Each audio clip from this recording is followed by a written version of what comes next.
Hola a todos queridos amigos y hermanos, me complace muchísimo darles una cordial bienvenida a un video más de nuestra serie Esto significa vida eterna, la verdad acerca de Dios y de su Hijo. En el video anterior estuvimos considerando Mateo 28:19 y el argumento que tanto Roberto Isaac como Wisto Medina y Rafael Montesino mencionan de que ahí tiene que haber una trinidad porque la palabra nombre está en singular para referirse a varias entidades. Ya vimos, vamos a hacer un examen de eso. Ahí en la descripción del video pueden ver después la primera parte, les voy a dejar el vínculo. Ya vimos que eso es falso, vimos los elementos lingüísticos que demuestran que esto es un modismo griego muy común, de hecho en la Septuaginta, y que no necesariamente indica la misma autoridad de parte de los individuos que se encuentran bajo ese nombre. Bueno, vamos a estar examinando en próximos videos argumentos como el hecho de que pertenezcan a una misma clase. Ahí les voy a tener una sorpresa preparada a estas tres personas sobre esta afirmación de que porque están bajo la palabra nombre pertenecen a una misma clase. Vamos a examinar su argumento y después vamos a ver cómo podemos probar que eso no es cierto. También estaremos examinando ese supuesto de que porque dos personas tengan la misma naturaleza son iguales, y vamos a estar viendo que no es así. Vamos a estar viendo que seres de una misma naturaleza pueden tener diferencias abismales, totalmente, diferencias ontológicas inclusive. Pero eso lo vamos a dejar más para adelante para hacer un programa con todo lo que lleva.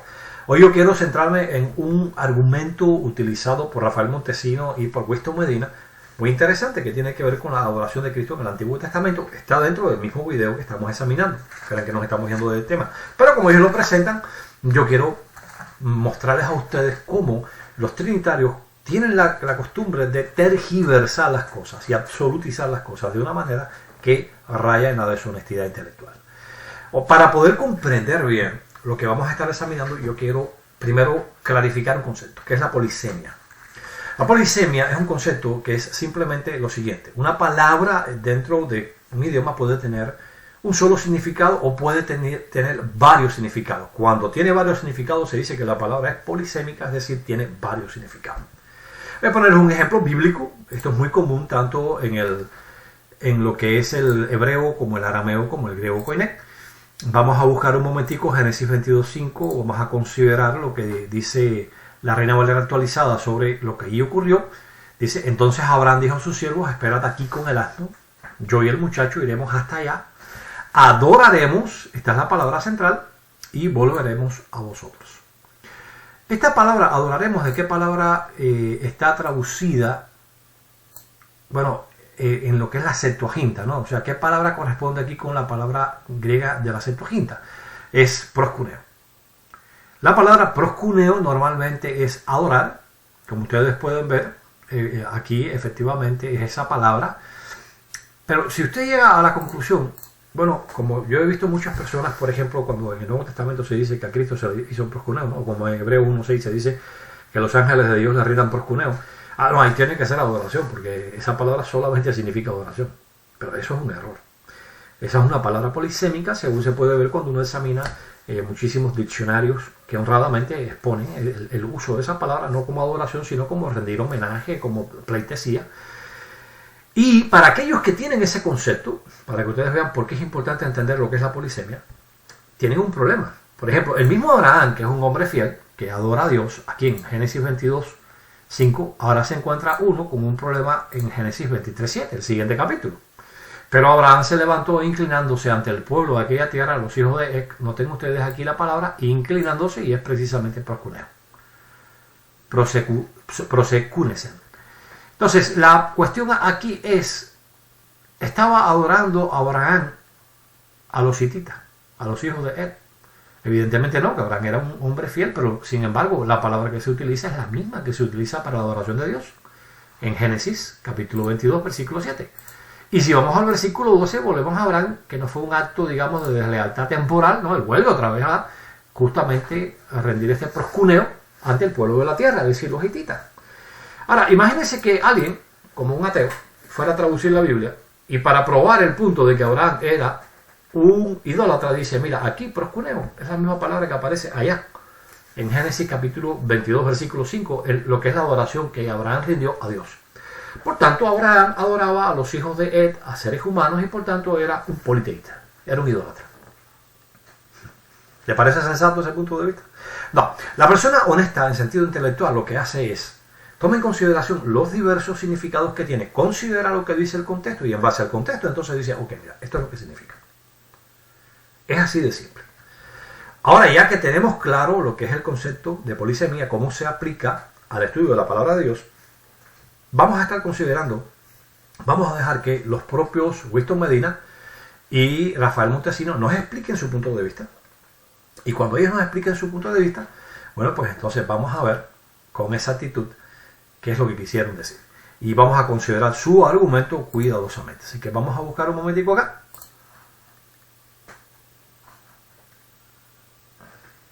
Vamos a ver.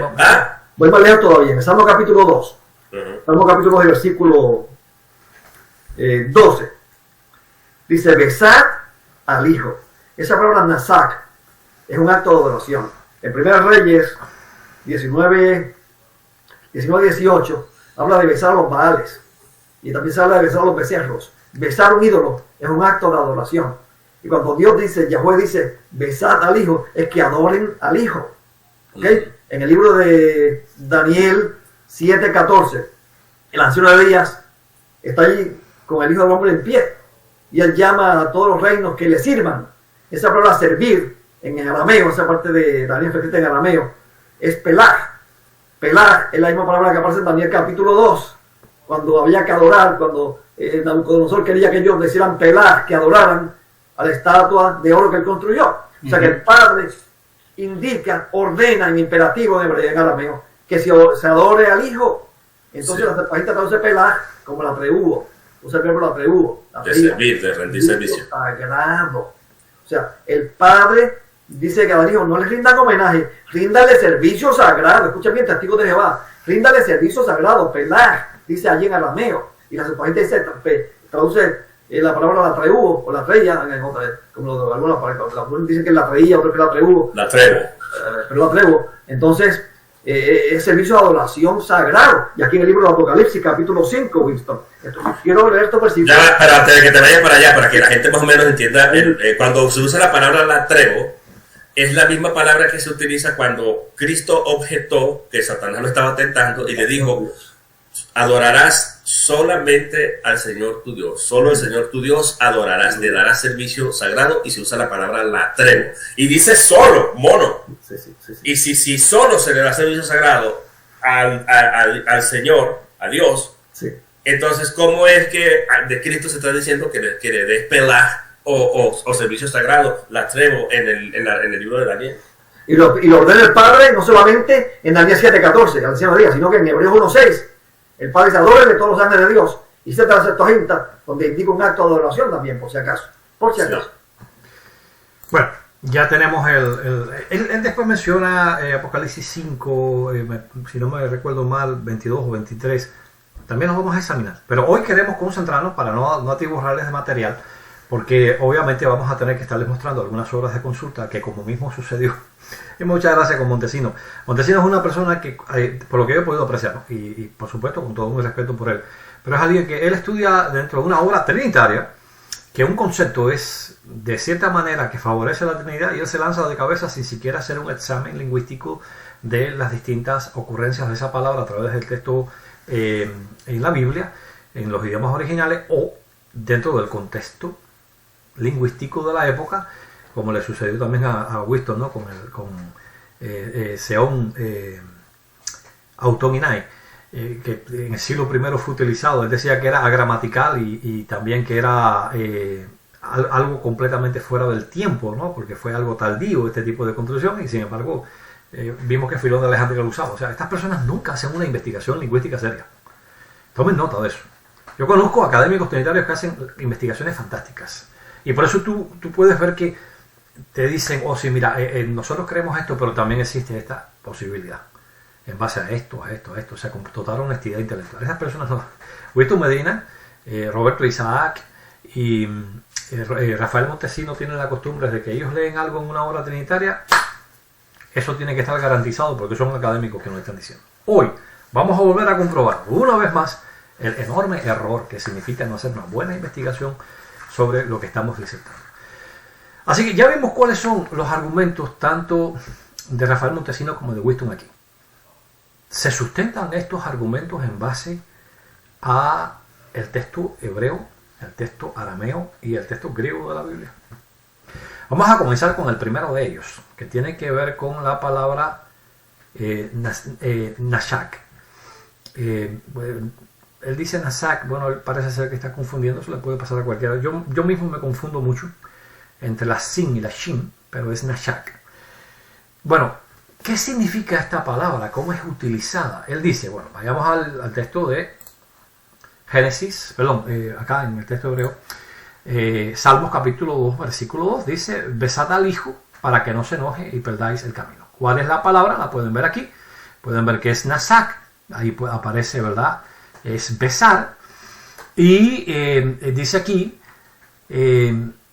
nashkubar, o sea, nashkobar, besen al hijo. Es un mandato imperativo. Ahora, ¿cuál es el argumento que nos presenta Rafael? Bueno, pues que esta palabra es utilizada en otro texto de la Biblia para indicar que efectivamente tiene que ver con adoración. Así que para él, este mandato del Padre para con el Hijo, porque evidentemente ahí en el capítulo 2, vamos a buscarlo un momentico, vamos a abrir la Biblia Reina Valera actualizada para que ustedes puedan ver el contexto. Vamos a buscar acá en Spanish, Reina Valera actualizada, vamos a buscar Salmos 2. Pero yo quiero que puedan entender por qué se está diciendo que se habla de Cristo. Es un salmo mesiánico, pueden verlo, incluso es citado en la adoración, en la oración que hacen los apóstoles en Hechos capítulo 2, porque se amotinan las naciones y los pueblos traman cosas vanas, se presentarán los reyes de la tierra, y bueno, ahí pueden ustedes leer después, dice, al final, besar al hijo para que no se enoje, y perdáis el camino, pues se enciende pronto su ira. Bienaventurados todos los que en él se refugian. Aquí el Hijo evidentemente se está refiriendo al Mesías, y todos nosotros sabemos que el Mesías es Cristo Jesús. De manera que, según lo que nos está diciendo aquí Montesino, esto tiene que ver con la adoración que Dios está pidiendo para el Hijo. ¿Y por qué adoración? ¿No? Uno tiene que decir, bueno, pero ¿cómo que adoración? ¿Qué sentido puede hablarse de adoración ahí? Vamos a ver por qué. Para poder apreciarlo, vamos a ver el texto que él citó, primero de los Reyes 19 y 18 en el texto hebreo. Acá. Primero de los Reyes, capítulo número 19, verso 18. Dice, pero yo he hecho que queden en Israel 7,000, aquí Dios está hablando con Elías, todas las rodillas que no se han doblado ante Baal y todas las bocas que no lo han besado. Así que aquí, besar, noten ustedes, implica adoración, dice Rafael. Por tanto, evidentemente aquí nos está dando la base para entender que besar, en este caso, tiene que ver con adorar. Entonces él dice, bueno, si allá besar está siendo usado en un sentido de adoración, acá en Salmo 2 tiene que ser también en un sentido de adoración. Adicionalmente a eso tenemos el caso de Job, que no lo menciona, 31:27 y Oseas 3:12, o 13:2, perdón. Vamos a buscar un momentico para que ustedes puedan ver que efectivamente la palabra de nasak aquí puede significar besar dentro de un contexto de adoración. Job 31:27. Vamos a leerlo aquí un momentico. Dice, si en secreto fue seducido mi corazón, mi boca les envió un beso con la mano. Noten eso. Mi boca les envió un beso con la mano. Según este texto, Job relaciona, y ustedes ven el contexto, lo van a poder analizar, relaciona el enviarle un beso con la mano en sentido de adoración al ejército de los cielos. ¿Cuál es la palabra hebrea que aparece aquí? Si lo ven aquí, pueden ver que es neshak. De nuevo, ustedes ahí en el cuadro en gris, la tercera línea dice neshak, o sea, besar. Así que otra vez encontramos la palabra besar como dentro de un contexto de adoración, no que significa adoración, dentro de un contexto de adoración. Y vamos a ver Oseas también. Yo quiero ser bien honesto, ¿no? A mí me gusta mostrar ambas partes para que ustedes puedan ver Oseas capítulo 13, versículo 2. Son textos que ellos no citaron, pero bueno, para si ustedes se lo encuentran en algún momento ya lo han tenido para considerar. O sea, ahora han continuado pecando con su plata, han hecho conforme a su entendimiento ídolos e imágenes de fundición, toda la obra de escultores, y ellos dicen ofrecerle sacrificio. Y los hombres besan a los becerros, es decir, a los becerros que ellos han hecho. Aquí podemos ver claramente de nuevo el hecho de que se está relacionando la palabra beso con la adoración de dioses falsos. Pueden ver acá que la palabra que aparece, la raíz de esta palabra aquí, Yishakon, es Neshak, y evidentemente significa besar. ¿Qué vemos en estos tres textos? La misma imagen. Beso en torno a la adoración, pero ojo, beso en torno a la adoración falsa. No se deje extraviar. No tiene nada que ver con la adoración verdadera, ninguno de los tres ejemplos. Y me llama mucho la atención que él utilice tres textos relacionados con la idolatría, con la adoración falsa, para relacionarlo con lo que debemos hacer con el Hijo de Dios. ¿Debemos acaso idolatrar? Pero me gustaría mostrarles ahora a ustedes las pruebas de que este entendimiento que Montesino intenta hacernos ver, bueno, dado que se utiliza para Baal, dado que se utiliza para los ejércitos de los cielos, dado que se utiliza para los becerros que Israel adoraba, bueno, pues entonces que ahí en Salmo 2.12 tiene que referirse a la adoración al Hijo. ¿Se sustenta eso? ¿Qué ustedes creen si hacemos un examen realmente cuidadoso sobre este asunto? Vamos entonces a considerar algunos ejemplos que nos van a ayudar a nosotros a ver que no es así. Vamos al libro de Génesis, esta vez 27-26, y consideremos nosotros juntos lo que dice el texto. Recuérdense que Salmo 2.2 es un mandato imperativo. ¿Ok? Besen al Hijo. Ahora noten ustedes lo que dice Isaac a Jacob pensando que era Esaú. Entonces le dijo su padre Isaac: acércate por favor y bésame, hijo mío. ¿Qué palabra aparece aquí? ¿Cuál es la palabra hebrea que aparece en este texto? Bueno, si llegamos acá, vamos a poder ver que es justamente la palabra Neshak. Ahora, noten ustedes, fíjense que es muy interesante. Aquí también hay un mandato. Aquí el texto, o sea, el verbo está en imperativo. Noten ustedes ahí, verbo vocal, imperativo masculino singular. Es decir, el verbo está en forma de un mandato. Aquí Jacob le está diciendo, Isaac le está diciendo a Jacob, pensando que es Esaú. Recordemos que aquí Jacob está suplantando a Esaú. Acércate y bésame. ¿Cuál es la palabra que se utiliza? Nasak. Así que la palabra Nasak simplemente significa eso, Montesino, beso. Beso no significa adoración. Porque tendríamos que llegar a la conclusión entonces de que, evidentemente, un hombre fiel, como el rey Isaac, estaba pidiendo un acto de idolatría a su hijo, porque le estaba dando en imperativo la orden de que lo besara. Así que podemos ver que la palabra Nasak es utilizada en distintos contextos y dependiendo del contexto va a tener uno u otro significado. Veamos otros ejemplos para que no se nos quede acá. Vayamos al libro de Génesis 45:15. Génesis capítulo 45, versículo 15. Dice acá: besó a todos los hermanos y lloró sobre ellos. Noten ustedes acá, aparece Nasak. O sea, Nasak aquí evidentemente está refiriéndose a la acción que José llevó a cabo cuando finalmente se reconcilia con sus hermanos, cuando se les da a conocer. Entonces, Montesino, mi pregunta sería: ¿cometió un acto de idolatría José por ello? Evidentemente no. Miren, no vamos a extender demasiado el texto, pero yo les voy a dar una lista de textos para que ustedes lo puedan ver. Búsquense una interlineal y van a ver que efectivamente en los siguientes textos aparece la misma palabra Nasak, y vamos a ver que esta palabra siempre significa simplemente beso. Génesis 48:10, Jacob.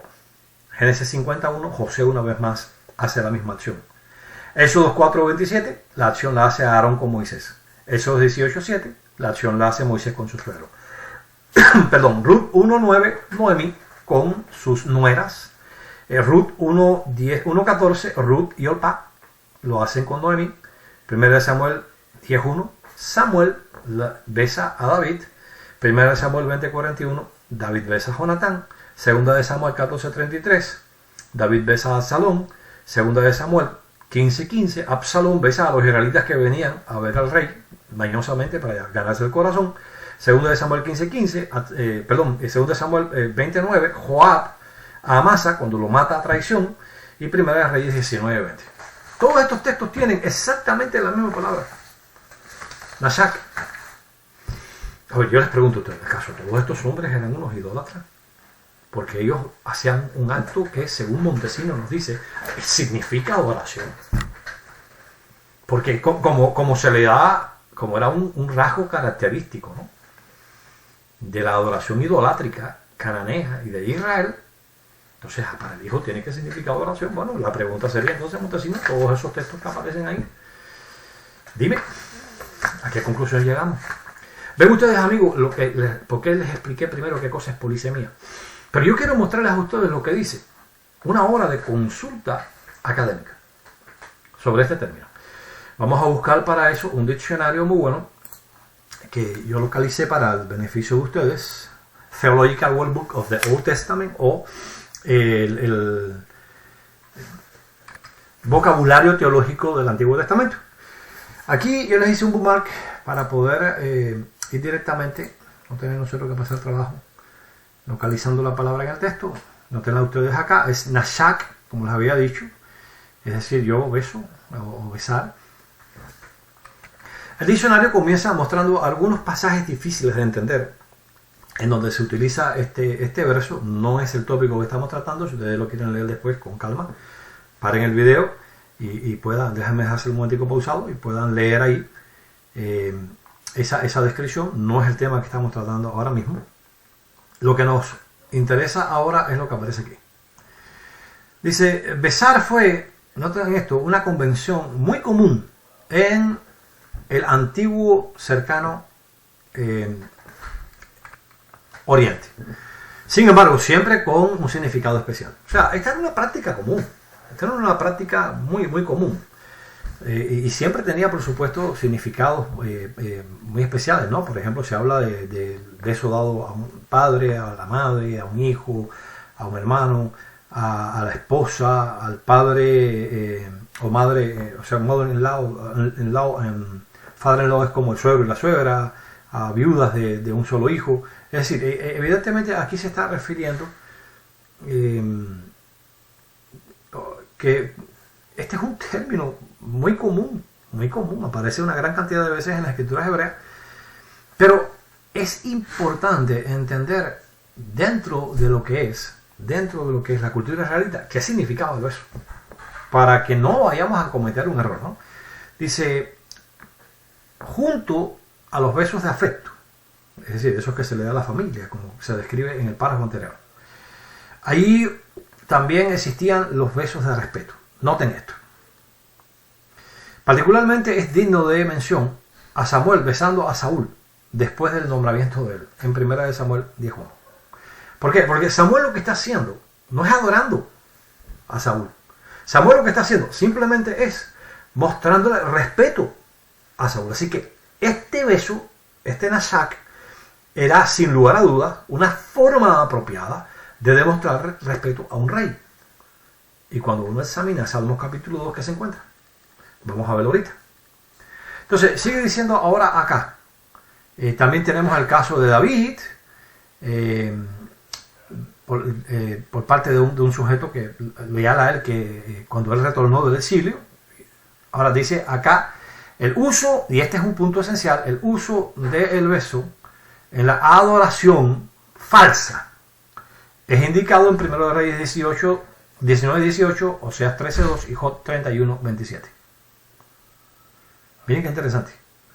El último caso es único y es con referencia al beso del adorador a la mano. Literalmente, yo he besado mi mano en mi boca.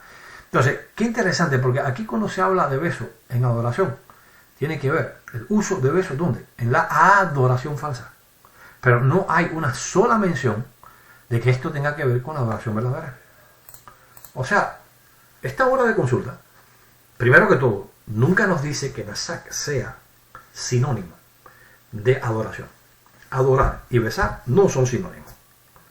No tienen el mismo significado. Besar es un acto que se lleva a cabo con la boca.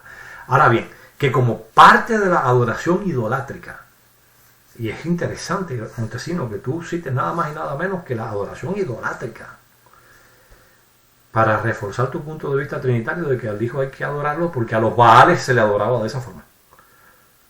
Es ridículo eso, sinceramente te lo digo. Es algo absurdo, es algo que demuestra falta de seriedad, de estudio cuidadoso. Porque aquí hemos mostrado una serie de textos en donde si vamos a aplicar ese punto de vista que tú tienes, que es lo mismo que pasaba ya con Proscuneo en el libro de Génesis 22.3, en el libro de Génesis 23.7 y 12, que si aplicamos el concepto de proscuneo que se utilizaba para Dios en Génesis 22.5 y lo aplicamos a Génesis 23.7 y 12, tenemos que Abraham era un idólatra. Entonces, ahora tú nos estás diciendo a nosotros que tenemos que aplicar al Hijo de Dios el concepto idolátrico que los israelitas y los cananeos tenían para con sus ídolos. Entonces, ¿significa nasak adoración? No. No en el contexto de la adoración pura. ¿Significa respeto? Lo acabamos de ver. Samuel lo hizo con el rey, en forma de respeto. Por lo que tenemos que preguntarnos qué es lo que el libro de Salmos nos está diciendo y leer el contexto. ¿Nos dice ahí que el Mesías es el Dios Todopoderoso? Bueno, ¿puedes mostrarnos un solo elemento ahí que diga que el Mesías es el Dios Todopoderoso? Evidentemente no. Entonces no podemos que tu argumento sobreviva a un examen cuidadoso. De hecho, ahora vamos a hacer un examen contextual. Vamos a ver, y esto es importante, queridos amigos y hermanos, porque nos va a ayudar a entender si Montesino tiene la razón en lo que le está diciendo. Aquí se está dando adoración al Hijo de Dios. Mira cómo Dios dice imperativamente, hay que adorar al Hijo. Ya vimos que lingüísticamente eso no tiene sentido, porque esta es una palabra polisémica, que dependiendo del contexto, se debe determinar el significado. ¿Qué nos dice el contexto? Vamos al contexto. El contexto mata a los trinitarios, pero de una manera tremenda. Cada vez que usted vea un texto trinitario que ellos utilizan para apoyar la Trinidad, analice el contexto. No sobrevive un examen contextual. Vamos a ver un momentico. Salmos 2.1 dice, porque se amotinan las naciones y los pueblos traman cosas vanas. Se presentan los reyes de la tierra y los gobernantes consultan unidos contra Jehová y su ungido. ¿Quién era el ungido de Jehová en Israel? Bueno, aparte del sacerdote, el rey. De manera que ya de primera estamos hablando de que aquí se está hablando de Jehová y del Mesías. ¿En qué función? ¿En la función de Dios Todopoderoso? No. Vamos a ver por qué sabemos eso. Noten esto. Rompamos sus ataduras, dicen estos individuos que se amotinan contra Jehová y su ungido. Echemos de nosotros sus cuerdas. El que habita en los cielos se reirá, el Señor se burlará de ellos y entonces les hablará en su ira y los turbará en su furor. Yo he instalado mi rey en Sión, y mi monte santo. Yo he instalado mi rey en Sión, mi monte santo. Y ahora hay un cambio de actor, de aquel que habla, porque fíjense que aquí habla Jehová, pero sin embargo ahora pasa a decir otra persona que Jehová ha dicho algo. Y esto es algo que cuando examinemos el libro de Apocalipsis capítulo 23 sobre el alfa y el omega, vamos a ver que en la Biblia es muy común ese cambio. Eso es parte de la cultura semítica, eso es algo que esta gente no logra entender. Y les doy una buena noticia, pronto vamos a estar examinando cuidadosamente una serie de videos, el ángel de Jehová y este punto de vista de los trinitarios de que el ángel de Jehová es Jehová y la tremenda cantidad de elementos que demuestran que eso es falso. Vamos a ver el verdadero contexto hebreo. Yo siempre digo, la Trinidad solo sobrevive enraizada en la filosofía griega, pagana, pero cuando usted la mete dentro del contexto hebreo, muere, porque el contexto hebreo no tolera la doctrina de la Trinidad y el contexto hebreo ayuda a explicar muchas de las cosas que la doctrina de la Trinidad utiliza para poder decir que Dios es trino, y que es plural, y que es aquí, y que es allá. No, la cultura hebrea la explica sin necesidad de que haya una Trinidad, de una manera majestuosa. Y vamos a analizar eso. Pero ahora mismo estamos viendo que se está hablando del rey, no del Dios Todopoderoso. Yo declararé el decreto, Jehová me ha dicho, tú eres mi hijo. Es decir, este rey que Dios ha puesto en Sión, Jehová lo ha puesto en Sión. Él no se ha puesto en Sión. Él no se ha nombrado a sí mismo rey. No. Él fue nombrado por Dios. Yo he instalado mi rey. Y entonces el Mesías pasa a decir, yo declararé el decreto, Jehová me ha dicho, tú eres mi hijo, yo te engendré hoy. Pídeme y te daré por herencia a las naciones, por posesión tuya a los confines de la tierra. Tú los quebrarás con vara de hierro, como vasija de alfarero lo desmenuzarás. Y ahora, oh reyes, sed sabios, acepten la corrección, gobernantes de la tierra. Servid a Jehová con temor y alegraos con temblor. Besad al Hijo, no sea que se enoje y perdáis el camino, pues se enciende pronto su ira. Bienaventurados todos los que en él se refugian. Ahora, ¿en qué contexto se está hablando aquí? ¿Ve usted en algún momento una sola mención de que el Mesías es el ungido de Dios, que es el Dios Todopoderoso al mismo tiempo? Se está hablando aquí dentro de un contexto cultural, es decir, dentro de un contexto de adoración. No, se está pidiendo a los reyes de la tierra que simplemente honren al Hijo. Perdón, como hizo en este caso Samuel con Saúl. Le dio un beso. ¿En señal de qué? En señal de respeto, como leímos ahorita mismo aquí, en este diccionario, dándolo ustedes aquí. Fíjense, es digno de particular nota el que Samuel besara a Saúl después de su nombramiento, es decir, el nombramiento de Saúl como rey.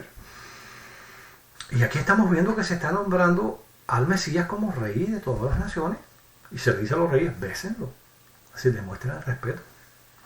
Nada que ver con la adoración idolátrica de los cananeos o de los israelitas con los becerros, con Baal o con el ejército de los cielos en el caso de Job, por medio de un beso. No hay relación ninguna, Montesino. ¿De dónde te sacaste eso? No basta con saber hebreo, amigo mío. Se requiere investigar, se requiere ver todo lo que dice todo el contexto de la Biblia sobre un asunto. Se requiere ir a obras académicas serias, no obras académicas que estén permeadas por la teología trinitaria. No. Entonces, este argumento queda totalmente demolido, amigo. Porque hay polisemia. Hay polisemia. Y si hay polisemia, tenemos que determinar por el contexto, como en el caso de Génesis 22, 3, que por eso empezamos allí. Y Génesis 23, 7 y 12, que dependiendo del contexto es el significado de proscuneo. Así sucede con esta palabra.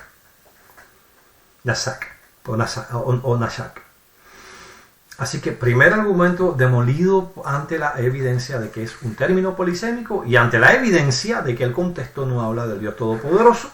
Por tanto, no tiene por qué decirse que es un acto de adoración, que sí se utilizaba en la adoración falsa. Interesante esta analogía que tú utilizas, adoración falsa con la adoración verdadera.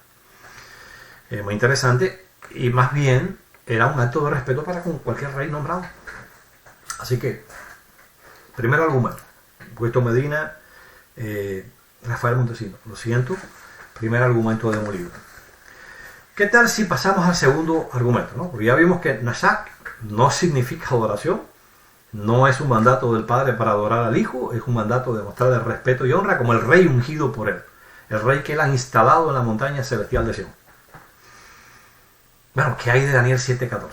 Este es un punto muy interesante, y aquí yo voy a espaciarme, voy a considerar con ustedes, vamos a ver la falta de investigación tan grande que estas personas tienen cuando ellos hacen sus argumentos. Porque de verdad, si ellos hicieran una investigación clara, precisa, exhaustiva, tendrían la oportunidad de no caer en errores como estos, ¿no? Y exponerse a que se les pueda mostrar como individuos que lo que están diciendo es un disparate. Con todo el respeto del mundo, pero es un disparate. Entonces, vamos a ver, amigos, el segundo argumento que está basado en Daniel 7:14. En este caso, estamos hablando del idioma arameo, que también tiene casi todos los idiomas tienen la polisemia. No conozco yo personalmente alguno que no lo tenga, todos los términos. Todos los idiomas tienen palabras que tienen varios significados. Vamos a considerar juntos Daniel 7:14 para que vean el punto. Bueno, recordemos el argumento de Montesino, ¿cuál era? Aquí vamos a leer primero Daniel 7:14, el contexto para que entiendan. Un hijo del hombre que llega a donde el anciano de días tiene acceso al anciano de días, y les fue dado, noten, no es que lo tomó, les fue dado el dominio, la majestad, la realeza, dice el versículo 14, todos los pueblos y naciones y lenguas le servían. Y aquí está el punto central. Todos los pueblos, naciones y lenguas le servían. ¿Por qué es importante esto? Miren aquí el término. Fíjense, aunque aquí se define como pagar reverencia o ofrecer reverencia, es precisamente el término que Montesino decía, pelaj. Noten ahí que aparece la fe, la lamek y la g, ahí en la descripción dentro del cuadradito ese que ustedes ven en gris, que es como, nosotros en programación de software le decimos tooltip, es como sugerencia, ¿no? Herramientas de sugerencia, porque te da información contextual, no necesariamente desde el punto de vista lingüístico, sino desde el punto de vista del software. En este caso lo ofrece desde el punto de vista contextual, se utiliza hábilmente para mostrar cuando usted se va pasando por las distintas palabras, no tiene que tener la información morfológica o la información lingüística o léxica de la palabra, sino que inmediatamente aquí se la ofrece. Ahora, como pueden ver, es Pelach, y por qué, o cuál es el argumento, ¿no?, que utiliza Montesino. Bueno, que esta palabra es una palabra en arameo única. ¿Por qué? Porque es utilizada exclusivamente para adorar. Para que entiendan la idea. Cuando aquí se dice que todas las naciones, pueblos y grupos y lenguas le servían, en realidad es una palabra que implica el servicio de adoración. Eso es lo que nos dice Montesino, si no miren atrás el video y consideren lo que él dice. En realidad, fíjense que cuando consideramos acá, vamos a buscar un momentico y les voy a dar aquí, vamos a buscar el uso, perdón, abrí dos ventanas, déjenme. Aquí en uso, vamos a buscarlo acá. Miren aquí. Aquí en uso nos paramos arriba de Pelach y van a poder ver, fíjense que esta palabra Pelach aparece en Esdras 7:27, Daniel 3:12, Daniel 3:14, 3:17, 3:18, 3:28, 6:17, 6:21, 7:14 y 7:27. El software de BioWork es un software fantástico porque te da una concordancia inmediata de cualquier palabra dentro de los tres idiomas de la Biblia, es decir, el hebreo, el arameo y el griego. Aquí lo interesante, para que ustedes entiendan, y el griego, bueno, tanto del Nuevo Testamento como de la traducción Septuaginta, sin contar con que tiene innumerables horas de consulta, diccionarios, etc. Es una obra genuina, es una lástima que la compañía que lo produjo haya salido de mercado por quiebra, ¿no? Noten ustedes aquí, por ejemplo, cómo se usa en Daniel 3:12 la palabra Pelach. Dice, hay pues unos judíos a quien tú has designado sobre la administración de la provincia de Babilonia, Sará, Mesad y Abednego, estos hombres, oh rey, no te han hecho caso. Ellos no rinden culto a tus dioses, ni le dan homenaje a la estatua de oro de oro que has levantado. Noten ustedes aquí, la palabra es Pelach. No le dan culto. ¿Notaron eso? Así que Pelach es dar culto. Dice Daniel 3, vamos a ver el próximo versículo. Yo quiero mostrarle a ustedes para que vean cuál es la fuerza del argumento, ¿no? De Montesino. Perdón, vamos a buscarlo porque se me fue aquí el 7:14. Bien, tenemos 3:14. Noten ustedes, dice, Nabucodonosor habló y les dijo, es verdad, Sadrach, Mesach y Abednego, que vosotros no rendís culto a mi Dios. Aquí volvemos a tener nuevamente, noten ustedes acá, Pelach, es decir, la misma palabra que aparece allá en Daniel capítulo 7, versículo 14, el 3:17, si es así, nuestro Dios, a quien rendimos culto, mírenlo acá de nuevo, Pelach, fíjense ustedes, Pelach, sea es culto, a quien rendimos culto, puede librarnos del horno de fuego, Daniel 3:18, sino que sea de tu conocimiento, rey, que no hemos de rendir culto a tu Dios. La palabra que aparece otra vez aquí, lo pueden ver, es Pelach. Ahí está. A veces se corre un poquitico, hay que correr un poco a la izquierda para que, o sea, se pone uno arriba y sale realmente la información, si se dan cuenta, de la palabra anterior. Pero entonces uno se corre un poquito hacia la izquierda y entonces se encuentra con que aparece Pelach. Y así en cada uno de estos textos, Daniel 3:28, 6:17, la palabra que aparece es Pelach y es la misma que aparece aquí para decir que su reino, es decir, el del Mesías, que es de quien se está hablando, será eterno y todos los dominios le servirán, es decir, Pelach, como ya pudimos ver acá, y le obedecerán. Todas las ocurrencias de esta palabra en la Biblia envuelven adoración. Entonces a Cristo hay que adorarlo. Simple, ¿verdad? Contundente. Bueno, si uno no toma en consideración algunas cosas. Mira, les voy a decir algo, primero que todo. Sabemos que la Biblia se escribió en 3 idiomas. Hebreo fundamentalmente para el Antiguo Testamento y menos de 20 páginas en arameo. Menos de 20 páginas en arameo. Y el capítulo 7 de Daniel es uno de ellos. Piensen esto. Si yo les doy la Constitución de los Estados Unidos a ustedes, que debe tener unas 30, unas 40 páginas, para que usted aprenda todo el vocabulario o las opciones en que una palabra puede ser utilizada en el idioma inglés, ¿creen ustedes que esas 20 o 30 páginas sean suficientes para poder entender los distintos usos que puede tener la palabra en el idioma inglés? Difícilmente. ¿Por qué?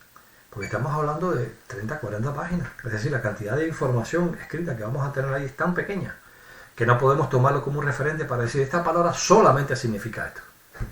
Por tanto, tendríamos que acudir a otras obras de la misma lengua que sean contemporáneas o que estén dentro de un periodo histórico bastante cercano y que nos ayuden entonces a determinar lo que significa. Ahora, ¿qué sucede?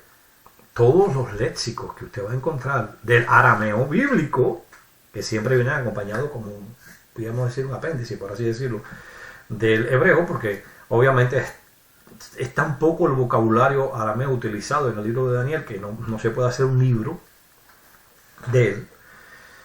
Evidentemente ahí Pelak siempre va a ser culto, porque en el contexto que se está utilizando es culto. Ahora, lo que ni Winston Medina ni Montesino han hecho jamás en su vida es investigar lo que esa palabra significa en arameo, cómo fue usada en obras que eran contemporáneas o que eran alrededor de. Y esto les va ahora a pasar una mala jugada. Porque vamos a poder ver que Pelak fue utilizado no solamente para culto, para servicio a Dios o a los dioses, sino también para un servicio común y corriente. ¿Quieren prueba de ello? Bueno, vamos a comenzar y les voy a presentar acá una presentación de PowerPoint. Yo quiero mostrarles a ustedes, vamos a buscar acá Slideshow y vamos a darle comienzo. Fíjense que es un léxico del arameo bíblico. Noten eso. Léxico del arameo bíblico. Pero ¿qué tiene de este léxico de especial? Que es un léxico cuyas acepciones de las palabras del arameo que se encuentran en la Biblia, que son pocas, es clarificado por medio del uso de documentos antiguos. ¿Qué queremos decir con eso? Bueno, miren, para que entiendan la idea. Dado que es tan poco el material que se utiliza en la Biblia hebrea, que es arameo, es tan poco, dado que algunas palabras solamente son usadas dentro de un significado de los muchos que pueden tener, porque son palabras polisémicas, este individuo hace un diccionario que toma en consideración obras arameas escritas durante aquel periodo de tiempo o cercano a él y que usan más ampliamente estas palabras para mostrar esa polisemia.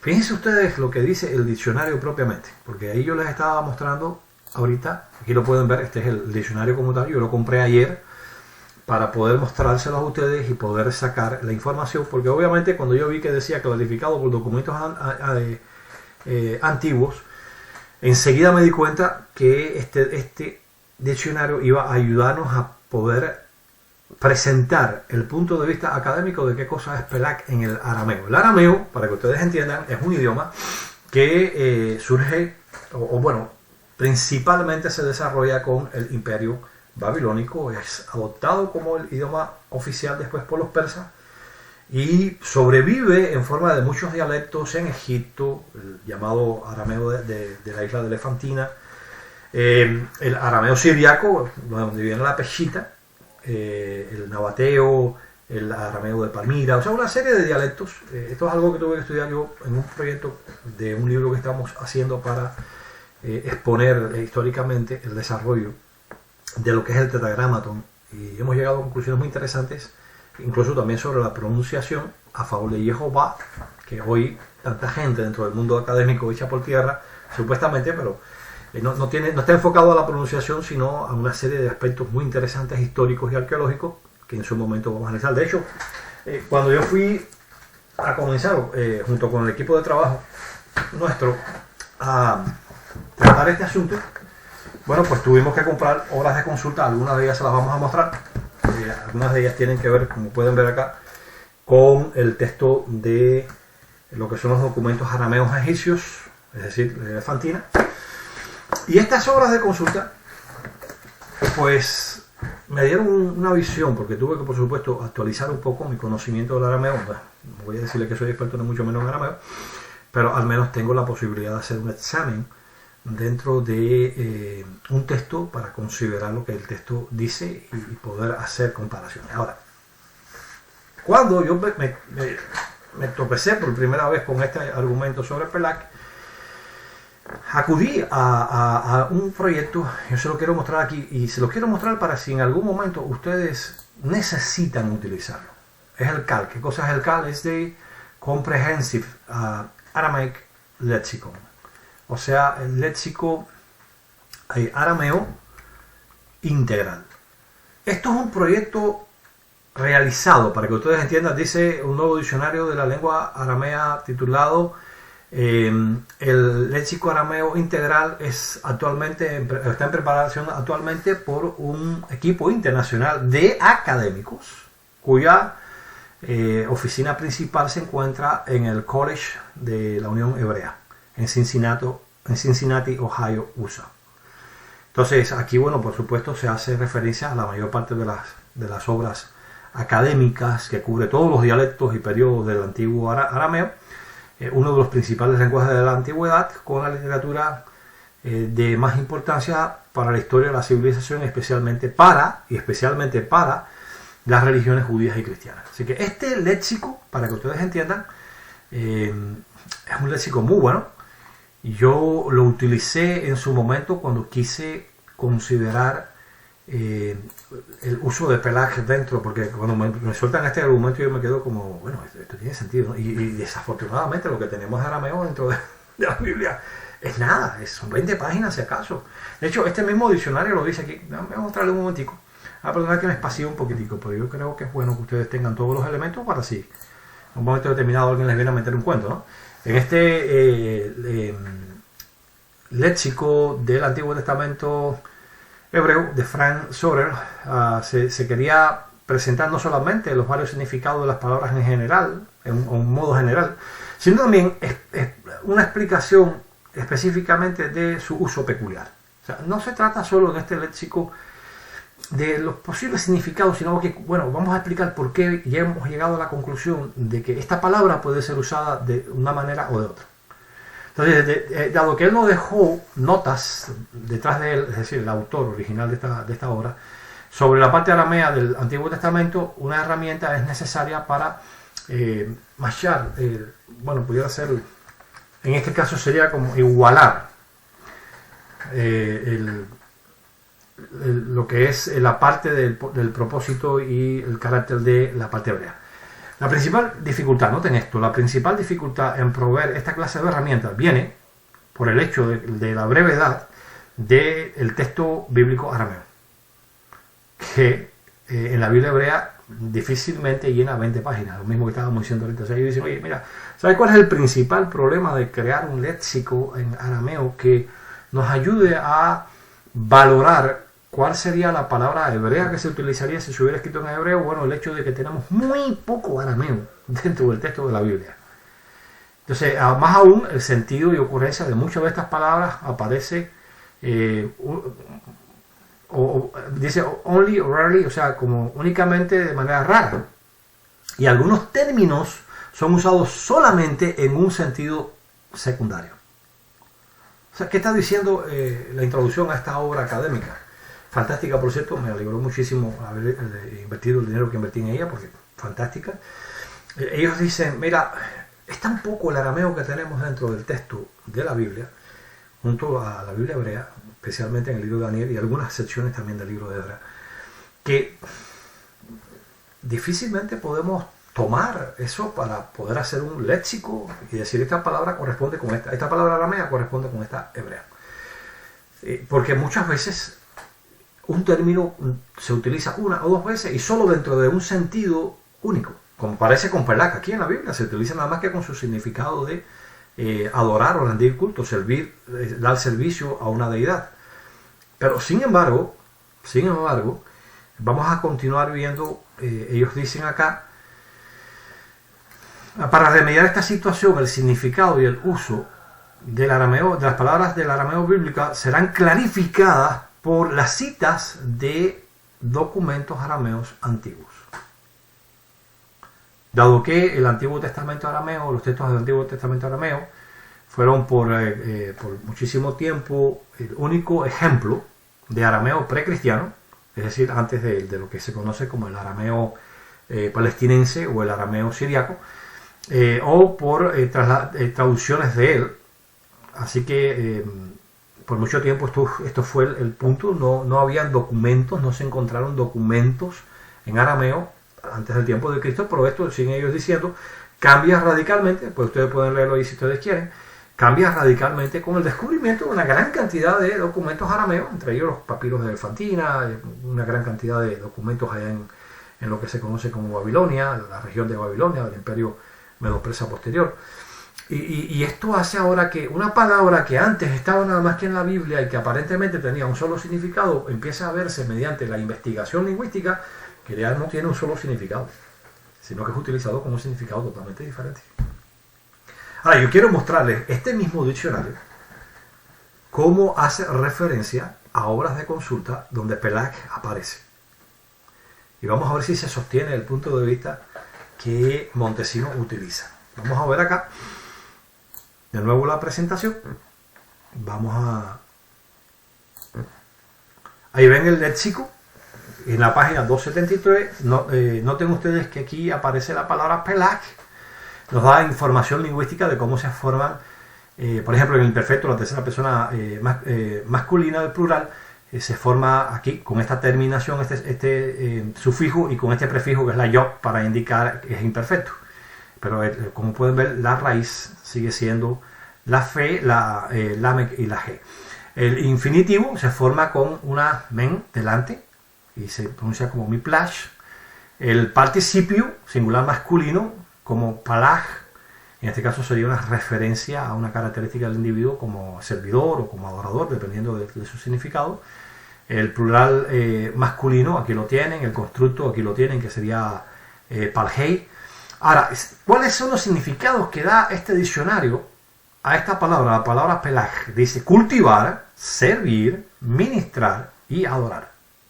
Noten, y este es un punto esencial, amigos, porque este diccionario, que no va solamente al texto bíblico tan reducido del arameo, sino que hace un análisis del uso de esta palabra, es como que ahora, por ejemplo, les voy a poner un ejemplo para que ustedes entiendan.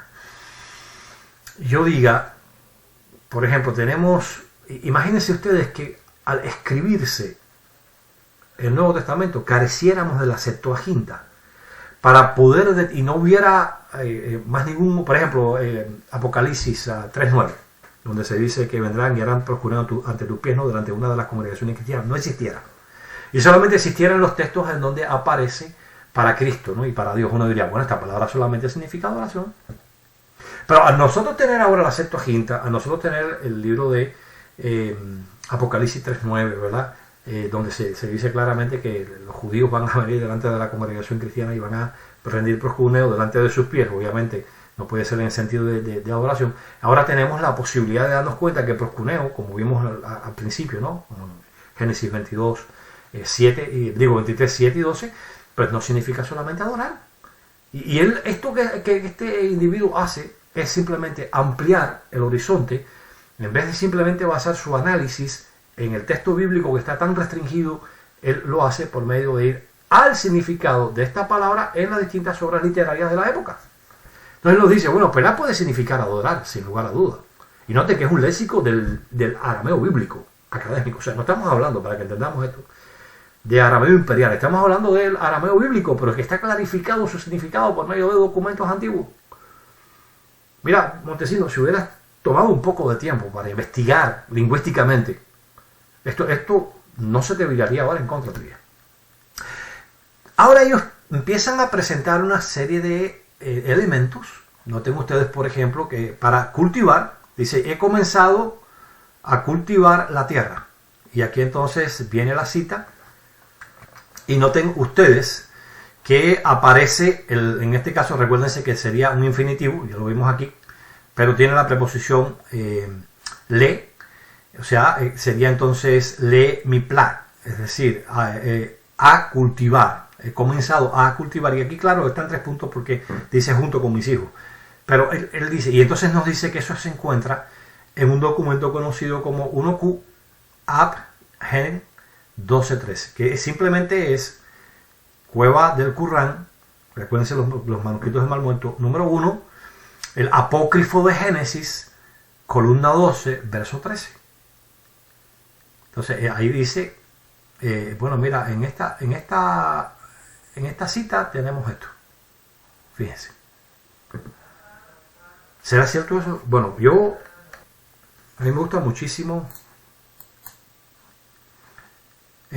poner las fuentes, las pruebas de que lo que estoy diciendo es cierto. Fíjense ustedes que este es el apócrifo de Génesis, de la cueva número 1 del Qur'án, por Joseph Fitzmayer. Y noten ustedes acá que efectivamente está hablando de la columna número 12. Diremos atrás. Fíjense ustedes que es columna 12, es la línea número 13. La columna 12 del manuscrito es a lo que se refiere. Y es exactamente lo que tenemos aquí con el texto arameo. Noten ustedes que aquí dice le, mi plus, o sea, el infinitivo con la preposición.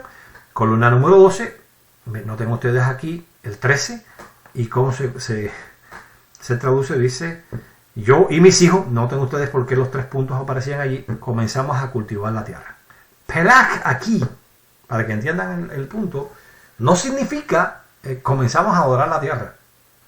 No, pelaj también es una palabra aramea polisémica que significa en este caso simplemente cultivar. Por tanto, ese significado que vimos anteriormente, ¿verdad? En la cita del diccionario que ya, o sea, el primer elemento que menciona el diccionario como definición, está verificado. Pero recordemos que hay, sin embargo, un segundo significado acá, que es servir.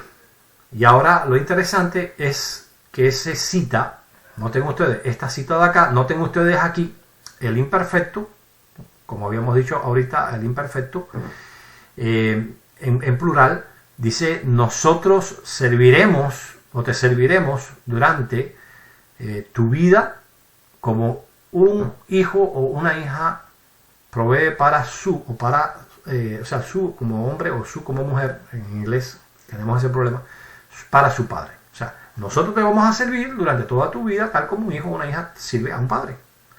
Y aquí, ahora, viene otra obra de consulta aramea. No de consulta, perdón, otra obra de la literatura aramea. En este caso tiene que ver con los papiros de Elefantina. Yo busqué la referencia, aquí la tienen, es el Brooklyn Museum Aramaic Papyrus, New Documents of the 5th Century BC, from the Jewish Colony of Elephantine. O sea, el arameo, el papiro arameo del Museo de Brooklyn, nuevos documentos del siglo V a.C., provenientes de la colonia judía de Elefantina. Aquí ustedes van a poder ver que tenemos, fíjense ustedes, we will serve, noten ustedes aquí la misma palabra, pelak en este caso, pero con la yod como muestra del imperfecto. Por cierto, esto nos llevó a nosotros a un descubrimiento sobre el tetragrama muy interesante, no vamos a compartirlo ahora, en su momento lo haremos, pero es la razón de por qué yo estoy familiarizado con estos manuscritos de Elefantina. Como les mostré, bueno, pues tuve que comprar obras de consulta y hacer un estudio muy cuidadoso para analizar el por qué el tetragramatón en estos manuscritos, en vez de tener 4 letras, solamente tiene 3. Pero no es el tema ahora. Lo que podemos ver aquí claramente es que efectivamente servir, bien, nosotros serviremos tal como un hijo o una hija provee para su padre. Entonces, noten ustedes, aquí el servicio no tiene nada que ver con adoración. Así que lo que estaba diciendo este diccionario acá es cierto, puede significar servir, y no en el sentido de adoración, sino en el sentido simple y llanamente el cuidado que le da un hijo o una hija a su padre, el servicio que le da un hijo o una hija a su padre en su cuidado. Entonces, pelak no solamente significa adorar, que noten que es el último de los significados que aparece aquí.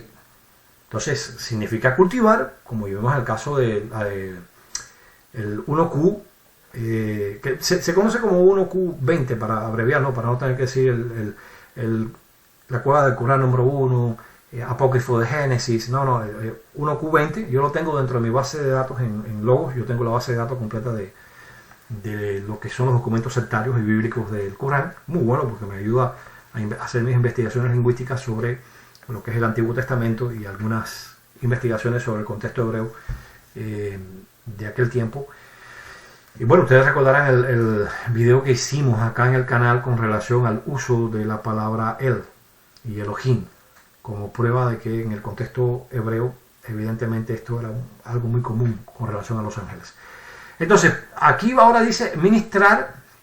En este caso, noten ustedes que se está citando también otro de los papiros arameos. Dice: yo soy un hombre viejo, no puedo servir en la corte del palacio.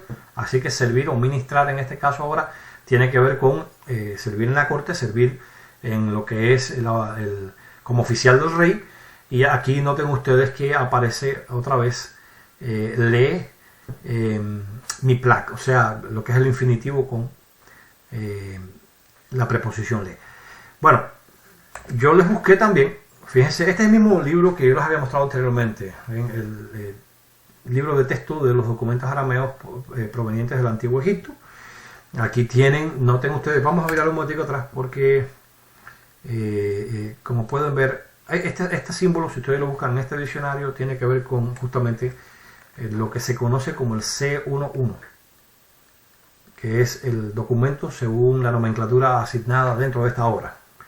Entonces, noten ustedes aquí el 17, ¿sí? Volvemos atrás, miren aquí el 17, y el 17 utiliza efectivamente mi plac, o sea, yo soy viejo y no tengo la capacidad de servir a la puerta del palacio. Así que ustedes pueden ver claramente aquí, y yo esto lo he hecho para que ustedes lo puedan comprobar, para que nadie los engañe, como Montesino, que viene a meternos un cuento, como que Pelak solamente significa adorar. Eso no es cierto, es usado exclusivamente dentro del poco arameo que tiene la Biblia hebrea, desde ese punto de vista, pero significa más que eso, y lo vamos a ver ahorita cuando consideremos también la palabra griega latreo. Entonces, evidentemente, aquí hemos podido comprobar, fíjense ustedes, que la afirmación de Montesino se desploma frente a la evidencia de que Pelak también dentro del arameo, en aquel tiempo, era polisémica. De hecho, antes de pasar a esto, yo quiero mostrarles algo. Miren, aquí Pelak es utilizada en Daniel 7:27, del 7:14. Vamos a ver. Se está refiriendo a Jesucristo. Sin embargo, en el 7:27, vamos al 26. Dice: el tribunal se sentará y le será quitado su dominio para ser exterminado y destruido por completo. Se refiere a la bestia. Ahora, a continuación, en el 27 dice: la realeza, el dominio, la grandeza de los reinos debajo de todo el cielo serán dados al pueblo que son los santos del Altísimo. O sea que este pueblo recibe la realeza, es decir, el poder real, el dominio y la grandeza de los reinos. Es decir, llegan ellos mismos a ser rey. Y su reino será un reino eterno y todos los dominios le servirán y le obedecerán. Aquí este le en arameo puede estarse refiriendo tanto al Altísimo como a santos, perdón, al pueblo, porque ambos son sustantivos que se encuentran en singular y por tanto este pronombre personal hebreo, perdón, en arameo, no hebreo, puede señalar a cualquiera de los dos. Pero el problema está que aquí se está hablando, para que ustedes entiendan, de que a quien se le da esa realeza, ese dominio y grandeza de los reinos, no es al Altísimo, sino que es al pueblo de los santos. Y muchísimas traducciones de la Biblia vierten aquí, en vez de le, dice: y los dominios les servirán y les obedecerán. Por tanto, Pelak estaría siendo utilizado dentro del mismo contexto para el servicio que los pueblos darían a los santos del Altísimo. Vamos a verlo para que puedan ver, analizar. Bueno, aquí en Bible Gateway tenemos Daniel 7:27 en distintas traducciones al inglés. Noten ustedes que aquí se habla obey him, o sea, le obedecerán a él, que puede estarse refiriendo tanto al Altísimo como al pueblo de los santos. O sea, no hay problema ninguno con eso, pero sin embargo, para clarificar, miren lo que algunas traducciones dicen. Pues, the kingship is an everlasting one, every authority will serve them and obey. O sea, toda autoridad le deben servir a ellos. ¿A quién? Aquí ahora, ellos es el pueblo, los santos del Altísimo. Así que los santos del Altísimo. ¿Y por qué lo traducen en plural? Para mostrar el hecho de que se entiende que el reinado, la autoridad, el poder de todos los reinos bajo los cielos se le da al pueblo, que son los santos del Altísimo, y que ellos comienzan a gobernar, y por tanto todas las autoridades les van a servir a ellos. ¿Y qué palabra aparece ahí? Miren acá. Pelag. Dentro del mismo contexto se indica que las naciones van a rendir servicio, y no es un servicio religioso, sino un servicio como el que hemos estado viendo acá en la presentación, un servicio relacionado, por supuesto, con el servicio común que se le da a un rey. Entonces, evidentemente, y fíjense, esa es una de las traducciones, hay muchas otras, no quiero hacerlo demasiado extenso, pero, por ejemplo, Obey Then, no tenerlo ahí, después ustedes pueden verlo ahí mismo en este sitio, dice, we respect and serve them, a ellos. Aquí dice, adorarán, bueno, precisamente porque ellos ven como, únicamente como adorar, le servirán a él, en este caso va dirigido al Altísimo. Noten ustedes, dice, y los dominios deben servir y obedecer a ellos, them, en plural. Aquí tenemos esta otra traducción, todos los reinos respetarán o sentirán temor y servirán, o sea, obedecerán a él, y ahí la palabra es pelag. Tenemos acá también esta otra traducción, y obedecerán a ellos, y obedecerán a ellos, y dice, y servirán a ellos. Entonces acá dice, servirán y obedecerán a ellos, es decir, al pueblo que son los santos del Supremo, obedecerán a ellos. Obedecerán a ellos, otra vez obedecerán a ellos. Si vemos, hay una gran cantidad de traducciones de la Biblia que reconocen que Pelag ahí no está haciendo referencia al Altísimo, que ya tiene ya es el rey, sino a aquellos a quienes se les está dando ese rey, como en el caso de Cristo. Y como en el caso de Cristo, ellos reciben ese Pelag sin que signifique que es adoración. Después ustedes pueden, si ustedes quieren, cuando vengan aquí a Bible Gateway y pueden, aquí tienen el vínculo, el link. Ustedes, si quieren saber qué traducción pierde de cierta manera, simplemente dan clic y ahí les va a decir, por ejemplo, First Century King James Version, para no hacer muy extenso esto. Entonces, ¿quién nos muestra este ejemplo bíblico de Daniel 7:27, que yo he discutido varias veces con Pío V, porque él dice, no, pero es que el pronombre es singular? Sí, porque el problema es que la palabra aramea para pueblo es singular, por tanto el pronombre puede ser singular porque hay concordancia con la palabra colectiva, que es plural, es un singular colectivo, indica un colectivo que es plural, por supuesto, y evidentemente puede ser singular.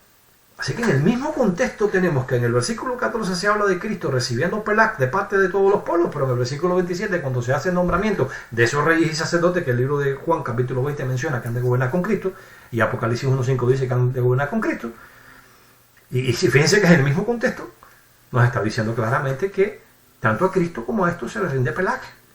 Desde el punto de vista sintáctico es perfectamente posible.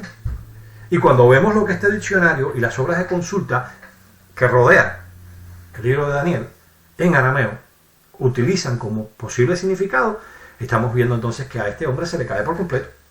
Porque únicamente puede ser adoración si el contexto nos dice que Cristo es el Dios Todopoderoso, y eso vamos a verlo ahorita que no es así. Entonces, veamos ahora, vamos a seguir con la presentación porque yo les quiero mostrar a ustedes un detalle muy interesante aquí. Fíjense, esto que ustedes ven aquí son 5 volúmenes que yo poseo de las traducciones de los targúmenes arameos del hebreo al arameo. Esto es una de las referencias antes de comprar el diccionario que yo quería compartir con ustedes. ¿Por qué? Porque, fíjense, estamos hablando que son traducciones que fueron hechas aproximadamente algunas de ellas entre el siglo I antes de nuestra era y el siglo II de nuestra era. Y estas traducciones son del hebreo al arameo. Por tanto, ahora podemos utilizar dentro del mismo marco bíblico, entiéndase esto, dentro del mismo marco bíblico podemos ver dónde aparece la palabra pelag, compararlo con lo que dice el hebreo y poder entender cómo se entendía la palabra pelag, incluso en la traducción del hebreo al arameo. ¿Qué ustedes creen si hacemos eso? Lo bueno que tiene estos 5 volúmenes es, como ustedes pueden ver, tiene el texto en arameo. Aquí pueden ver capítulo 14, y aquí capítulo 14, y la traducción al español. Noten que aquí aparece la palabra Pelag. Nótenlo ahí. 12 años habían servido delante de Kedorlaomer y en el año 13 se rebelaron contra él. Bien, según esta traducción del hebreo al arameo, ¿cómo se traduce Pelag, o en qué sentido se utiliza aquí en el libro de Génesis, capítulo 14, versículo 4? Ahí pueden ver la cita. ¿Cómo se traduce Pelag? ¿Como adoración? No, 12 años habían servido delante de Kedorlaomer y el año 13 se rebelaron contra él. La pregunta es, ¿estaban adorando los reyes de Sodoma, de Gomorra, de Zeboyín, de Zoar? ¿Estaban adorando a Kedorlaomer durante 12 años? No, estaban sirviéndole. Entonces aquí lo que habíamos visto en el diccionario se ve avalado por esta traducción del hebreo al arameo, indicando que Pelag en arameo no solamente puede significar adorar, como hemos visto ya, sino que también puede significar servir. Veamos otro ejemplo. Aquí tienen ahora Génesis 29:15.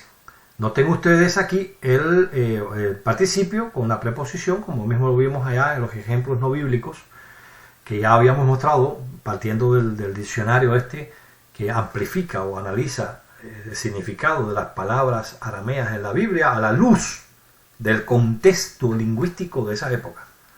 Y este es el mismo infinitivo que encontramos allá. Interesantemente aquí, noten ustedes el versículo 15, vamos a ver de qué se está tratando. Dice el versículo 15, y Labán le dijo a Jacob, aquí está hablando Labán con Jacob, es aquí que tú eres mi hermano, no puede ser que sirvas, nótelo aquí, Pelag, mira Montesino, no puede ser que sirvas delante de mí de barde, indícame pues cuál será tu salario. ¿Acaso Pelag aquí, en este texto, en esta traducción al arameo, significa que Jacob estaba adorando a Labán? Eso es un absurdo, amigo mío. Usted no ha hecho una investigación lingüística de ese término bajo ningún concepto.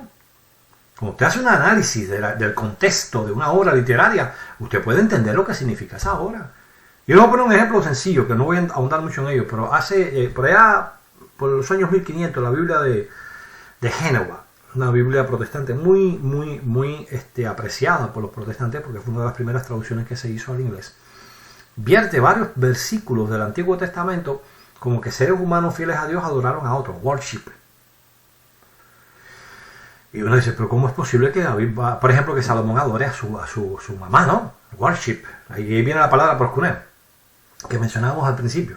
Yo tengo una obra de consulta, si no me equivoco, son como 24 tomos, de Oxford, de la Universidad de Oxford, que es un análisis histórico del uso de distintas palabras en lo que es el inglés. Y es interesante que ellos hacen referencia a que worship podía significar simplemente respeto. Note usted, en tiempos, hace 500 años atrás, en el inglés, usted decía que un ser humano adoraba a otro y era simplemente respeto. Por eso es tan importante ver el contexto, porque si lo analizamos desde el punto de vista del inglés moderno, Salomón estaba cometiendo un acto de idolatría con su madre. Como vimos también en el caso de proskuneo con Abraham y Dios y los hijos de él. Entonces, por eso es que es tan importante, amigos y hermanos, que uno examine, y por eso yo cuando hago un análisis de un versículo, me gusta situarme en la época histórica. Si tengo documentos históricos de la época que me ayuden, como pudimos ver en el caso de Hechos 28:6, que demostró que lo que decía Winston, de que hay una gramaticalidad y que es algo totalmente fuera de su tiempo, que eso no viene hasta ese tipo de construcción no viene a usarse hasta tiempo de bizantino, cuando vimos que Filón lo usó en el pleno siglo I, cuando se estaba escribiendo el libro de Hechos. Lo que pasa es que esta gente no hace una investigación seria. Por eso yo se lo digo claramente, son muy malos investigadores. Muy malos investigadores. Entonces, Pelag aquí, imposible que vaya a significar Montesino y Winston. Adorar aquí significa simplemente trabajar con dureza. Menos aquí, miren. Éxodo 1, 11, 20.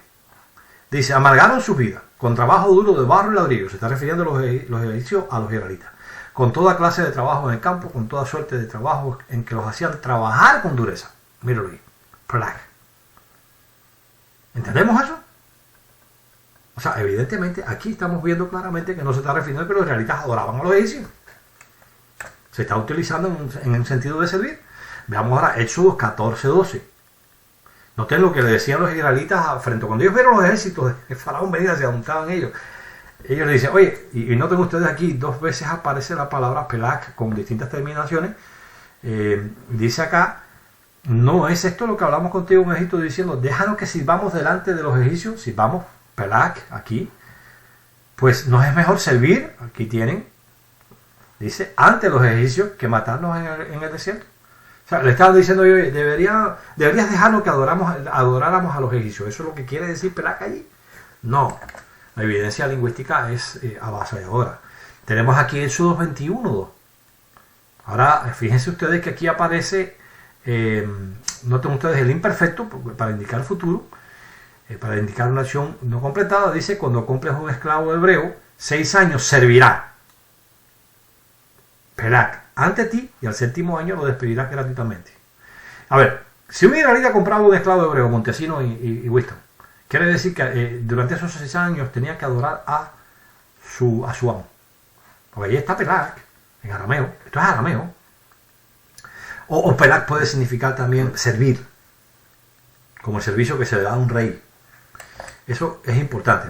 Así que hemos visto y pudiéramos mostrar muchísimas más evidencias. No hemos querido hacer esto demasiado extenso.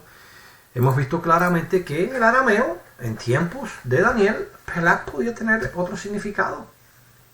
Es tan polisémico Pelak. Yo sé, Rafael y Winston, que a ustedes se les tiene que estar cayendo el lano a pedazos si están viendo este video, porque tenían un as, ¿verdad?, aparentemente sólido ahí, porque como en la Biblia no aparece Pelak en otro significado que no sea adorar, bueno, excepto si tomamos, volvemos a decir, Daniel 7:27, que hemos visto cuántos traductores, en vez de ver este Pelak para el Altísimo, lo ven para el pueblo, que son los santos del Supremo, que son los que reciben el reino igual que el Mesías, y por tanto debe aplicarle igual que el Mesías como reyes.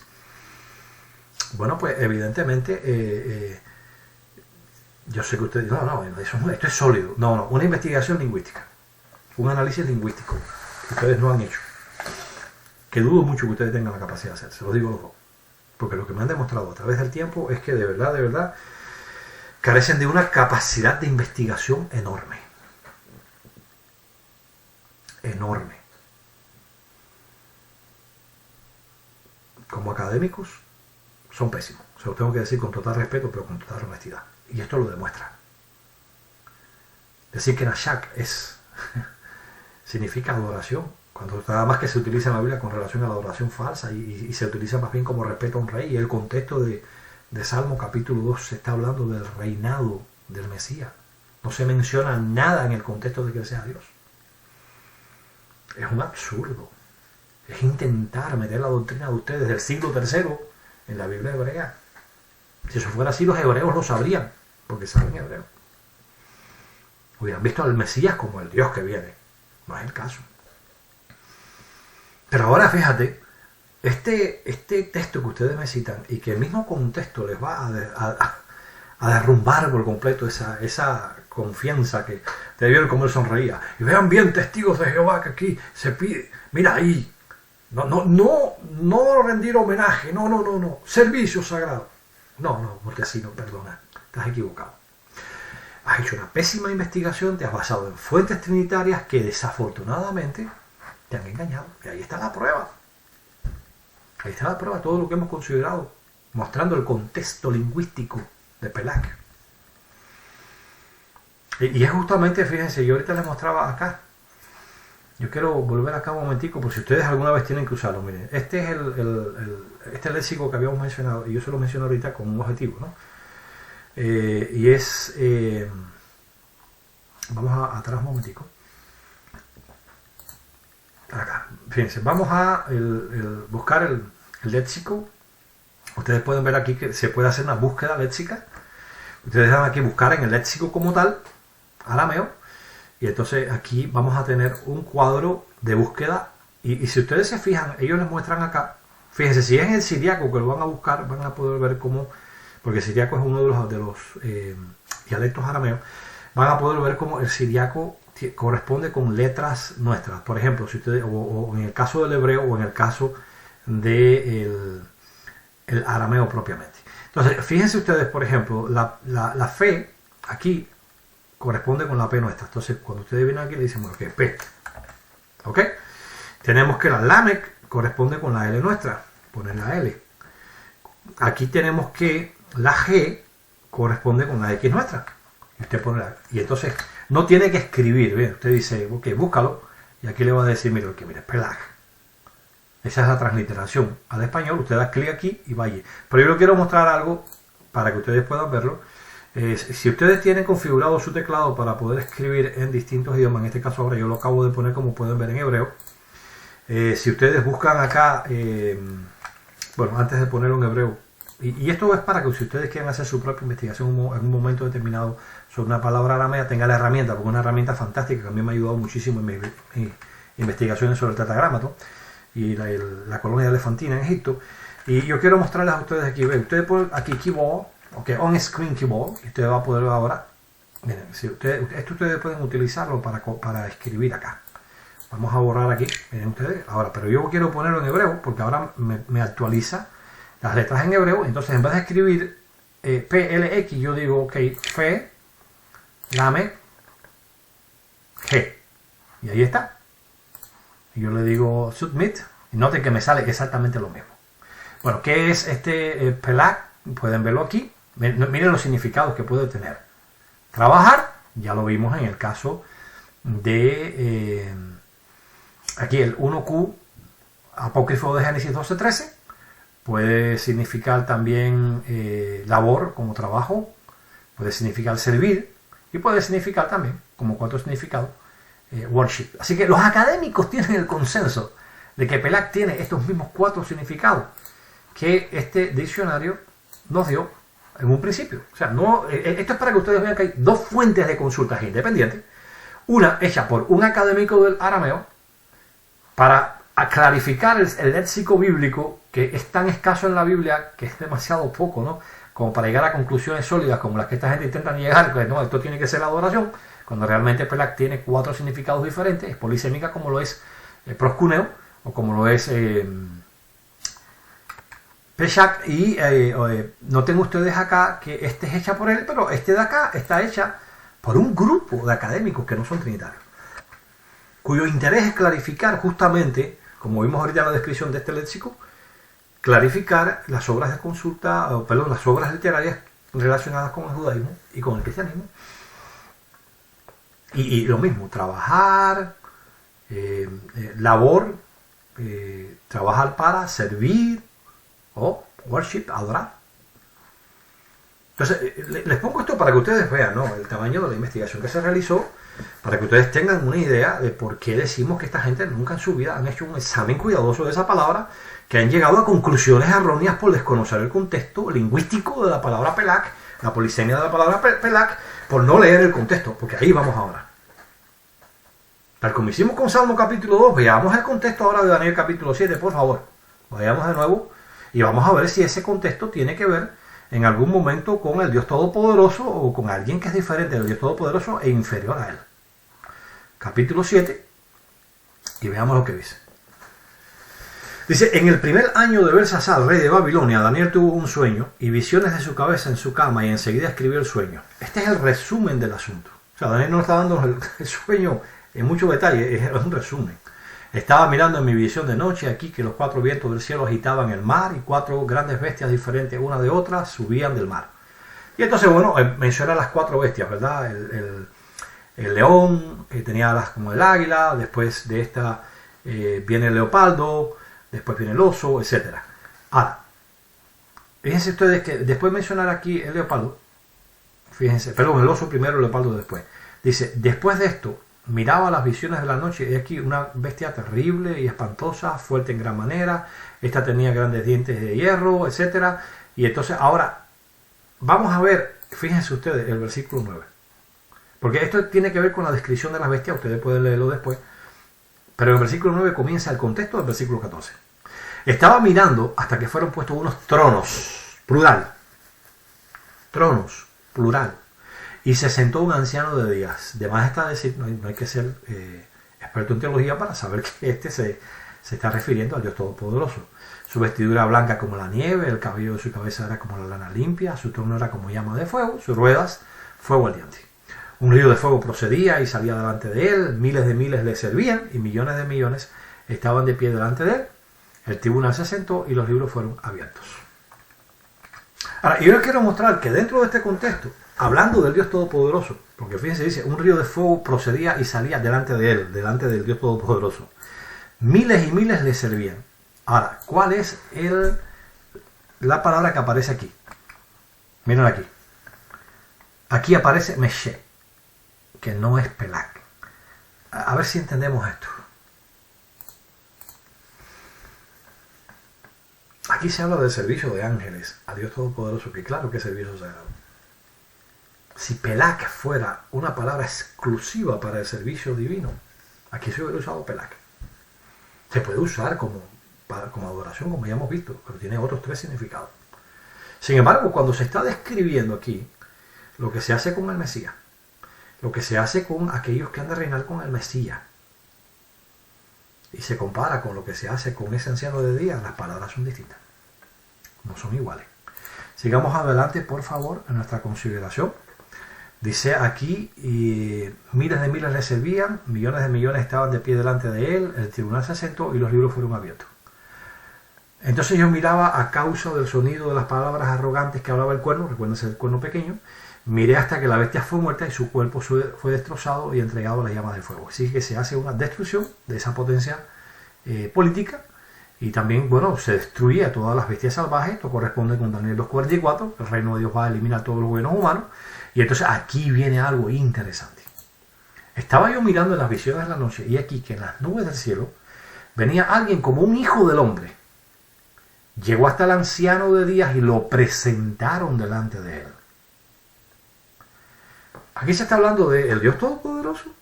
No, aquí no se hace mención ninguna de que este hijo del hombre tenga igualdad. De hecho, fíjense que él recibe de parte de Dios, él es presentado, se le da acceso, según la palabra aramea, a ese Dios Todopoderoso que está describiendo Daniel. Entonces le fue dado ¿qué cosa? Dominio, majestad y realeza. Como dice Apocalipsis, todos los reinos del mundo han llegado a ser de nuestro Señor y de su Cristo. Todos los pueblos y naciones y lenguas le servían en sentido de adoración. ¿Ve usted aquí algo que indique que sea en ese sentido? Su dominio es un dominio eterno que no se acabará y su reino, uno, que no será destruido. Y entonces se pasa aquí a decir, pero los santos del Altísimo tomarán el reino y lo poseerán por los siglos de los siglos. Es decir, reciben lo mismo que el Mesías, y es lo que dice el libro de Revelación 20, donde dice que gobernarán con el Cristo por 1000 años. Y entonces ahora viene al versículo 27, después de toda esta descripción, y dice, oye, mira, los santos del Supremo se les da la realeza, el dominio, la grandeza de los reinos, es dado a ellos. Ellos llegan a ser reyes también junto con Cristo. Y su reino, el reino de ellos, será un reino eterno, como en el caso del Mesías, y los dominios le van a servir, le van a obedecer a ellos, como hemos visto con muchísimas traducciones. ¿Qué dice el contexto? ¿Ve usted allí alguna referencia a que Cristo reciba adoración? ¿Dónde está esa referencia en el contexto que diga, Pelak en este caso, que es polisémico, tiene que referirse a Cristo como adoración, como culto? No lo hay. No hay nada. Recibe. No es el Dios Todopoderoso que ostenta ese poder. Lo recibe. Estamos hablando de un contexto donde no hay la exaltación como Dios que se debería esperar para entender el Pelak como adoración. Por tanto, tal como sucede con Proskuneo, Pelak puede ser tomado en consideración como adoración única y exclusivamente si está siendo dirigida al Dios Todopoderoso o a un Dios falso. Y el contexto tiene que mostrar eso. Como en el caso lo muestra Daniel cuando se refiere al Dios Todopoderoso o cuando se refiere a los dioses, ¿cómo se llama esto? De Babilonia.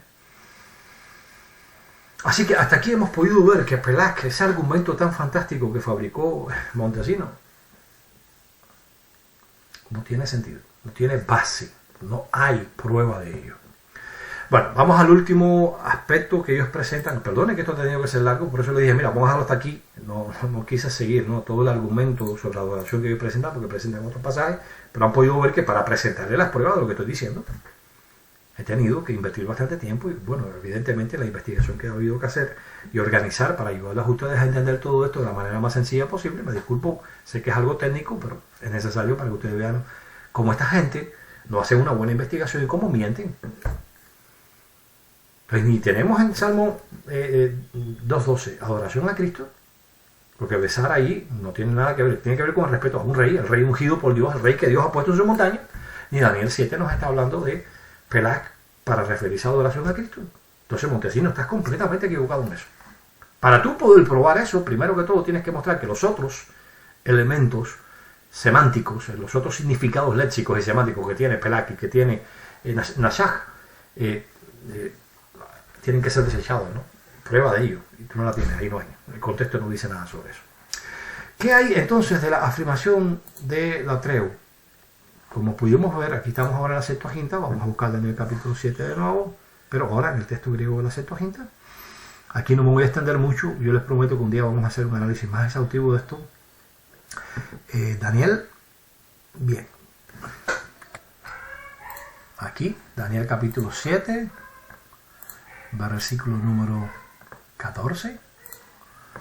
Noten ustedes que aquí, cuando habla de que le fue dado el dominio, dice todos los pueblos y naciones le servían, aquí viene la tregua. Quiero explicarles algo sobre la tregua, porque ahí esto es algo que Winston hace énfasis, ¿no? Vamos a cerrar esto para no gastar recursos innecesariamente. Fíjense. En el Nuevo Testamento, y por eso volvemos a decir, no podemos circunscribir. Usted no puede tomar una obra literaria y decir, el único significado que esta palabra tiene es este, porque en esta obra se usa de esa manera. No. En el marco del Nuevo Testamento, como bien dice Winston sobre Mateo capítulo 4, versículo 8, en ese marco, se dice que la tregua, en el sentido divino, en el sentido que se le da a Dios, solamente se le da a Él. Dice, no, pero entonces tendría que ser absoluto. Sí, pero espérate un momentico. Fuera del Nuevo Testamento, la tregua es utilizado como servicio común. ¿Quieres una prueba? Bien. Vamos a ver otra obra de consulta académica, nada que ver con es el Greek English Lexicon de Liddell y Scott, una obra fantástica. Pueden ver que es una actualización de 1996, no es la obra original, sino que se ha actualizado a través de los años. Y a mí me gustaría mostrarles a ustedes lo que él dice sobre la tregua, para que ustedes puedan ver este asunto con claridad. Fíjense, la treía, él menciona acá, vamos a buscarlo un momentico. Fíjense que la treía, en este caso, la terminación eu, que es para un verbo, que también puede ser latrio. Noten ustedes, trabajo por contratación o pago. O sea, en el griego, porque este es un diccionario no solamente del griego bíblico, sino del griego extrabíblico que rodea al Nuevo Testamento, no solamente es servicio a los dioses, también es servicio por paga, servicio por contratación. Estar en servidumbre se puede utilizar para el sujeto de alguien que está esclavizado, y por supuesto puede ser, dice aquí, serve the gods with praise and sacrifice, o sea, servir a Dios con oración y sacrificio.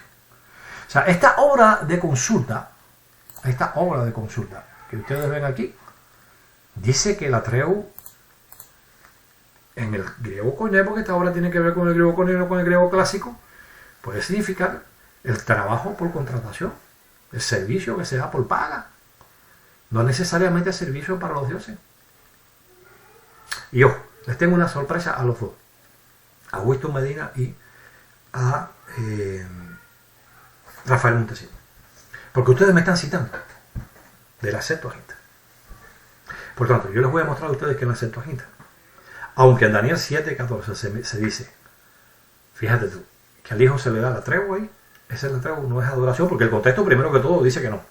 No hay una indicación absolutamente ahí que diga que Cristo es el Dios Todopoderoso. Así que veamos ahora dos versículos en la Septuaginta donde la tregua es utilizado y donde no significa adoración. Veamos estos dos versículos un momentico. Vamos a comenzar con Números 16:9. Vamos a buscarlo acá en la Septuaginta. Números capítulo 16, versículo 9. Y vamos a ver lo que aquí nos dice. Dice acá, hablando de los levitas, ¿les parece o os parece poca cosa que el Dios de Israel os haya apartado de la congregación de Israel y os haya acercado a sí mismo para realizar el servicio del tabernáculo de Jehová y para estar delante de la congregación a fin de servirles?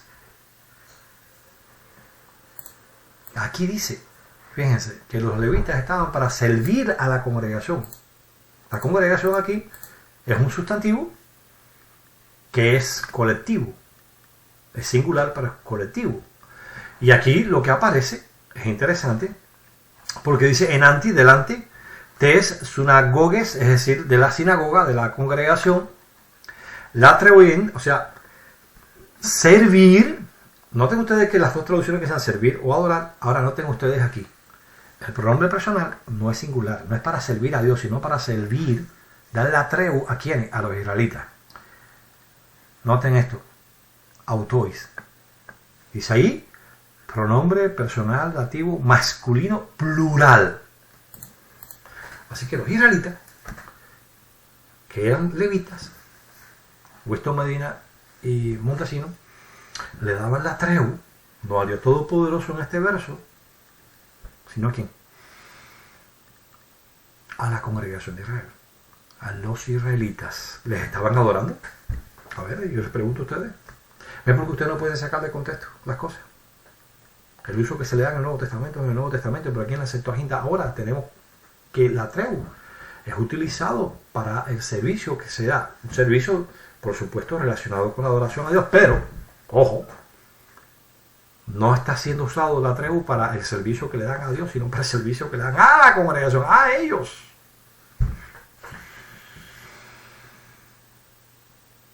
Es decir, aquí tenemos un objeto indirecto, por eso es tan dativo, porque es un objeto indirecto que indica a quién se beneficia de ese servicio.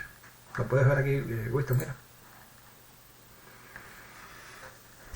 Dativo, a ellos. Pero espérate, si les parece que este ejemplo no es suficiente, le tenemos otro, que prueba que la treu en la Septuaginta también puede ser utilizado desde un punto de vista de servicio, no necesariamente como la divinidad, sino como alguien a quien se le da servicio, incluso servicio de esclavitud. Vamos a Deuteronomio 28:48, Winston y Montesino. Deuteronomio capítulo 28, versículo 48. Dice aquí, y servirás a tus enemigos que Jehová enviará contra ti en medio del hambre, la desnudez y la falta de todas las cosas. Él pondrá sobre tu cuello un yugo de hierro hasta destruirte. Servirás. Kai latreu 6. ¿Cuál es el verbo? Latreu. Tú, Israel, vas a servir, es decir, latreu, a tus enemigos. Debido a la infidelidad de Israel, Dios les dice a ellos, ustedes, debido a su infidelidad, van a tener que servir a sus enemigos. Estaba queriendo decir Jehová que ellos iban a adorar a sus enemigos.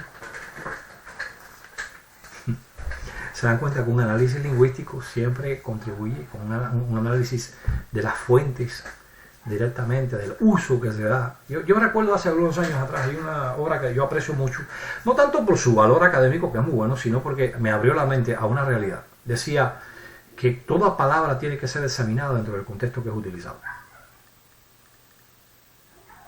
Aquí, en estos dos contextos, no es la treu a Dios, es la treu a seres humanos. El mismo concepto que aparece en el libro de Daniel 7:14. Por tanto, esto de que solamente a Dios haya en el Nuevo Testamento, que de hecho, en aquella época, fuera del Nuevo Testamento, la treu seguía siendo eso, servicio. También se podía usar como servicio a los dioses, pero servicio común. Y es usado después por Policarpo en ese sentido.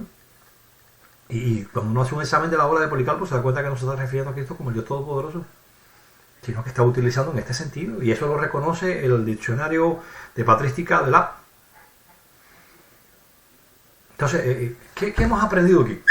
Hemos aprendido cómo los trinitarios necesitan absolutizar el significado de términos. Por eso empezamos mostrándoles qué cosa es polisemía. Y vuelvo a decir, por favor, perdónenme, lo extenso.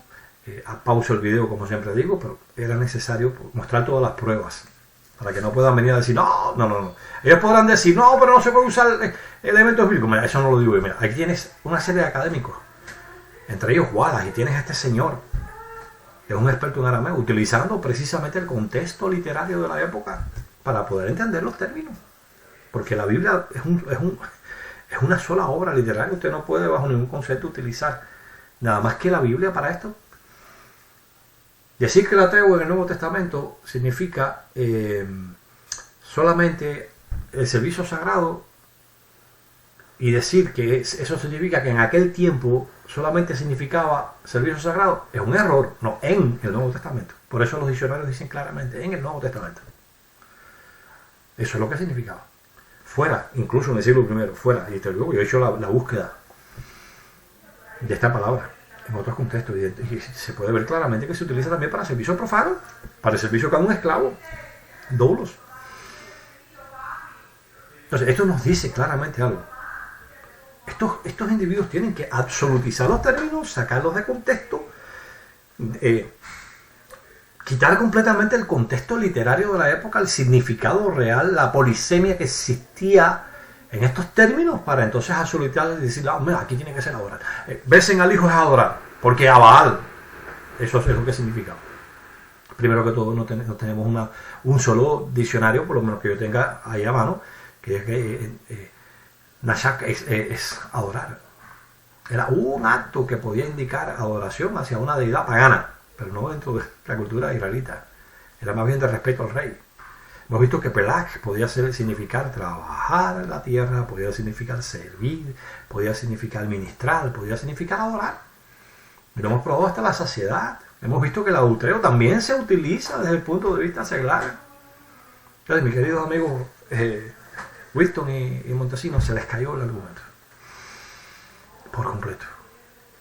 La evidencia lingüística dice que tal como proscuneo es polisémico, Nashak y Pelag son polisémicos. Y para entender qué es lo que significan hay que acudir al contexto. Y ustedes no me pueden apuntar a un solo elemento dentro del contexto de Salmo capítulo 2, de Daniel capítulo 7, que diga que Cristo es el Todopoderoso y por tanto Nashak o, en este caso, Pelak vaya a significar bajo ningún concepto adoración. Así amigos, que como han podido ustedes ver claramente, la evidencia desde el punto de vista lingüístico destruye por completo esa aparentemente sólida base que estas personas intentaron poner en su video para probar la adoración del Hijo en el Antiguo Testamento. Es descontextualizar lo que dice tanto Salmo 2 como Daniel capítulo 7. Es descontextualizar lingüísticamente, léxicamente, semánticamente, los términos que utilizan ellos, tanto Nashak como Pelak como Lateo, y es una prueba clara de la poca capacidad investigativa que esta persona tiene. En el próximo video seguiremos examinando otros elementos. Este video yo lo descargué, por si ahí lo quitan en algún momento. Es una fuente inagotable de errores de estos dos trinitarios, y estoy esperando con ansia el de mañana, porque sé que van a cometer otros muchos errores como estos, porque son muy apresurados y no hacen una buena investigación. Como podido ver, un conocimiento exacto, una investigación profunda nos ayuda a clarificar las cosas que en apariencia parecen sólidas de parte de los trinitarios. Por eso es que ellos tratan de hacer debates, como le dije yo hace poco a Omar García. Ustedes intentan hacer debates en donde todo sea una carga de textos que no se pueden examinar cuidadosamente, pero cuando vamos a examinar un texto, como hicimos Wilson y yo con Juan 1.1, ¿qué pasó? No le quedó más remedio que reconocer que desde el punto de vista lingüístico no hay ninguna evidencia en contra de traducir la palabra de un Dios, que entonces había que acudir al contexto para entenderlo, y es lo que yo le había dicho desde la primera conversación con él. Por eso sí, se mantuvo tan enojado conmigo, ¿no? Entonces, espero que esto les haya ayudado. Sigan adquiriendo conocimiento, sigan ampliando sus horizontes. No dejen que estos argumentos aparentemente bien pensados, han podido ver cómo se pueden desarticular con facilidad con un conocimiento exacto. Y recuérdense, esto tiene una importancia tremenda, porque si nos equivocamos, si no entendemos la verdadera naturaleza del Padre y del Hijo, si no entendemos quiénes son, su relación entre ellos y su relación con nosotros, quién es nuestro Dios y quién es nuestro Señor, como dice Pablo en 1 Corintios 8, 5 y 6, entonces no podremos obtener vida eterna. Recuérdese siempre que Jesús dijo que de ello depende nuestra vida.